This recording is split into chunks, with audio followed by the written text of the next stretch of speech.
Dinesh joins us here in Philadelphia. Dinesh, thanks for another tremendous read and insight. Dom, thank you so much. I'm excited about this book, very proud of it. It breaks a lot of new ground, and it couldn't be more timely because, as you know, in the movie Hillary's America, in the last book, we took on the race card of the Democrats and exposed the Democratic Party as the protector of slavery, the champion of segregation, the enactor of the Jim Crow laws, the promoter of the Ku Klux Klan. In this book, I take on the bigger card, the fascism card, which they're playing against Trump. And all of this relies on the big lie that fascism is a phenomenon of the right, and Nazism too. And I show conclusively, I think, that no, Nazism and fascism were always on the left, and that today it is the democratic left that is both ideologically and tactically acting in a fascist, if not a neo-Nazi way. That is absolutely right. Now, I confess ignorance. I don't know about you, Dinesh, where you were schooled and all that, but coming up, I always was taught, either vaguely or myself, no matter what I read, that, yeah, fascism, when you called someone a fascist 20 years ago, you were talking about somebody far right-wing trying to shut people down, goose-stepping Nazis, Benito Mussolini. And then I read Jonah Goldberg's book, and Mussolini is the character that I was fascinated by. We'll get to the Nazis in a moment, and there's no doubt that Mussolini was a, quote, progressive. Yes, Mussolini founded the world's first fascist regime, and Mussolini he started life as a Marxist. He was the leading socialist in Italy, editor of the magazine of Italian socialism. When he did his march on Rome and came to power, Lenin sent him a telegram of congratulations, because Lenin recognized Mussolini as a fellow revolutionary of the left. Now, interestingly, Mussolini was not a racist in the same manner that, say, Hitler was. So when we look at Nazi racism, that more closely parallels the Democratic Party in the United States than either of them do Italian fascism. So, for example, the Democrats had the Ku Klux Klan. Hitler had the Nazi brown shirts. Very similar organizations doing very similar racial terrorism. So that's why in this book I push past Jonah's book, not just looking at fascism, but specifically also at Nazism. Yeah, that's what really adds the punch, and I can imagine there's a lot of blowback on that, but you also take time to lock into a figure that we don't learn enough in kids in history books.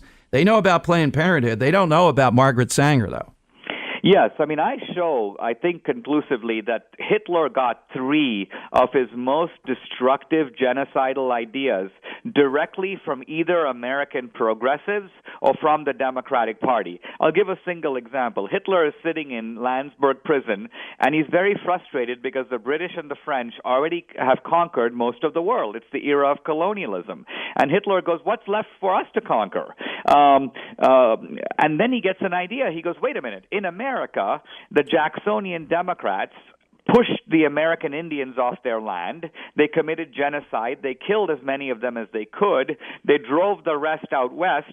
They seized their land. They occupied it. And if any of the people stayed back, they enslaved them. And Hitler goes, fantastic idea. That's what I'm going to do. I'm going to throw the Poles, the Slavs, the Eastern Europeans, the Russians off of their land. We'll drive them further away. German families will occupy that land. And if any of them stay back, we'll enslave them. So Hitler got his concept of Lebensraum, which means living space, conquest at home, directly from the Jacksonian Democrats of the 19th century. And then let's talk about Sanger. Of course, the Nazis, more than anybody, were very, very mechanical almost in setting up the infrastructure early on, well before World War II, that Margaret Sanger would have recognized about taking out people that didn't come up to the right levels of intelligence and all that. And how do you link him to Sanger? Do we know that he read Margaret Sanger? Well, here's the thing. It's important to realize that there was a very powerful eugenics community in America. The word eugenics means better born. And the eugenic movement was all about encouraging intelligent, high IQ people to have children and forcing low IQ people, very often minorities, not to have kids. And this was done in general, not by abortion, which didn't exist then, but by forced sterilization. And Margaret Sanger was a great champion of forced sterilization. Now, the eugenics leaders also realized that it's one thing to prevent people from being born, but what about all the low IQ people that are here in society? And a California progressive named Paul Popenoe said, let's kill them. Euthanasia. And he proposed what he called lethal chambers so that you could line these people up and execute them. And all of this was considered to be a progressive thing to do to make society better. Social Darwinism, if you will. Survival of the fittest, and the fittest here meant the most intelligent, and so on. Now, the Nazis got wind of this. And so the Nazi sterilization laws of 1933, in which large numbers of people who were deemed to be sick, unfit, imbeciles, these are people who were just forcibly sterilized. And then later the Nazi euthanasia laws, in which 200,000 people were put into lethal chambers and gassed with carbon monoxide gas. This idea becoming the formula for Hitler's final solution, later applied to millions of Jews. This idea came directly from American progressives. I'm not saying it came from Sanger specifically, but it came from the eugenics community in the United States. Now, let's bring it up to current day, and here's where it's unimpeachable what we're seeing happen and what they're aping here. In the past, I think Democrats, maybe, X number of years ago, might have been able to make progressives a point, Dinesh, that they were not the ones shutting down speech, engaging in this. They can make an argument.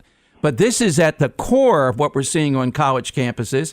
And these Antifa people and the others are the very definition right here in Philadelphia of the fascists. I mean, look at them. They wear masks. They wear all black. They carry weapons.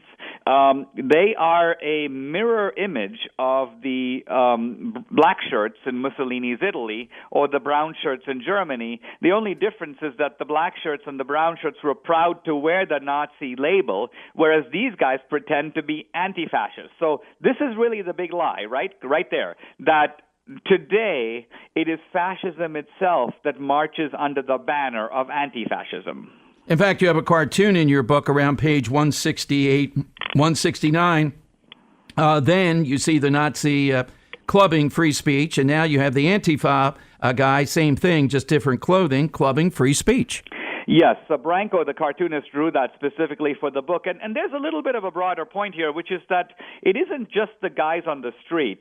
The Nazis had a term called Gleichschaltung, which basically translates to coordination. But what it means is bringing all of society into line with the ideology of the Nazi state.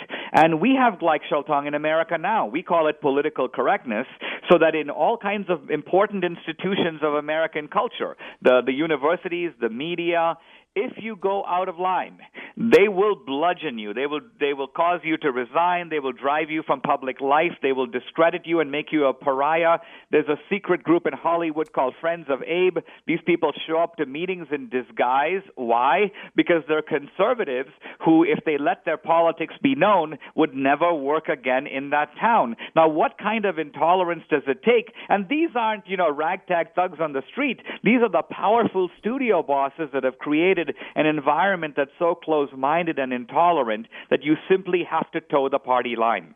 One point of aside, we're talking with Dinesh D'Souza, the brand new book just out yesterday, The Big Lie, Exposing the Nazi Roots of the American Left.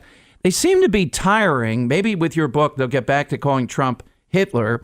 They're now calling him on MSNBC, Chris Matthews and others, just the last couple of days. They're now calling him Mussolini or Kim Jong-un. Well, let's look at this. So, Mussolini was a totalitarian. I mean, in other words, he used that term, and he used it in a positive way. And Mussolini, the first thing he did when he came to power was he shut down all the opposition. He essentially either closed the newspapers or forced them to toe the fascist line. Now, let's apply this to Trump. Everywhere I look, I see comedians ridiculing him. He's flayed on late-night television. He's blasted from every possible podium. The Hollywood people insult him. So let me ask you this. If he was really Mussolini, would Mussolini allow all this this to go on, he would have raided the offices of the New York Times and arrested all those people. So the very fact that we've got this open atmosphere of people blasting Trump from all sides proves by itself that he's no authoritarian, he's no Mussolini. Absolutely. Now, in addition to all this, the big lie, Dinesh, you talk about denazifying this movement. What are some of the things you talk about in the book that have to be done? Basically, I think it's critical for conservatives to have knowledge and courage. That's really the winning formula. You need both, because if you don't have the knowledge, then the left can say, you're the bad guys. You've always been the bad guys. You've done horrible things in the past. You should be apologizing. We don't want to hear from you about public policy. And so if we buy into this line, then we're sunk. So that's why I write these books. They provide intellectual ammunition so you can not only fight back against charges made against you, you can actually turn the tables on the other side. So knowledge is the first ingredient, but even knowledge is not sufficient by itself if you're not willing to do anything with it. And what Republicans need to do, and they have the political power to do this, is act on that knowledge. And so, for example, if the left really is the party of fascism and they're doing all this fascist stuff on the street, they have to be stopped. Now, the guys who disrupted Trump's inauguration were arrested. But typically what happens in these cases, you're arrested, you spend the night in jail, you're out the next day. Even though the charge is felony rioting, which normally carries a penalty of 5 to 10 years. Believe me, Dom, if a few guys got 5 to 10 year penalties, all of this stuff would come to a Well, absolutely. I've seen these people arrested, and it's almost like it goes right away on their resume, and they're out in a couple of hours. There's no doubt. Exactly. They treat this as as if this is Martin Luther King all over again, even though Martin Luther King never smashed a car, never set a fire, never punched anyone in the face. These are the fascists of our day who pretend like they are actually some kind of moral idealists. Favorite part of the book for you, Dinesh, out of all this, and it amazes me. I love to just get inside your mind, the workings of this, the crafting of this, and I know it goes on. You continually recraft as you're challenged because you're out there debating some of the biggest guns on the other side. What's the favorite part of this that you, in the research, maybe it surprised you or it added to your thought process? Well, here is a little tiny anecdote that I think I was delighted to uncover. George Soros, the big philanthropist who funds a lot of these anti-fascist groups, he just gave $50,000 to the group called Refuse Fascism, and he poses as a champion of what he calls the open society. Well, I found a very interesting interview that he did with Steve Kroft of CBS News, in which Steve Kroft asks him, he says to Soros, "Hey, Soros, isn't it true that when you were in your teens, you and another guy were going around your native Hungary, confiscating the property of Jews and turning it over to the Nazi-dominated regime?" Soros goes, "Yes. And isn't it true that you, in a sense, became a collection boy for Hitler?" And Soros goes, "Yes, I admit I did." And then Kroft says, "And don't you feel bad now looking back on it, all the stuff you did when you were young? You were young, it's to be sure, but surely you can have regrets as an older man." And Soros goes, and this is the key, "I have no regrets." He goes, all that bad stuff was going to happen anyway. And so I merely played my role. I took advantage of it, just like I take advantage of markets.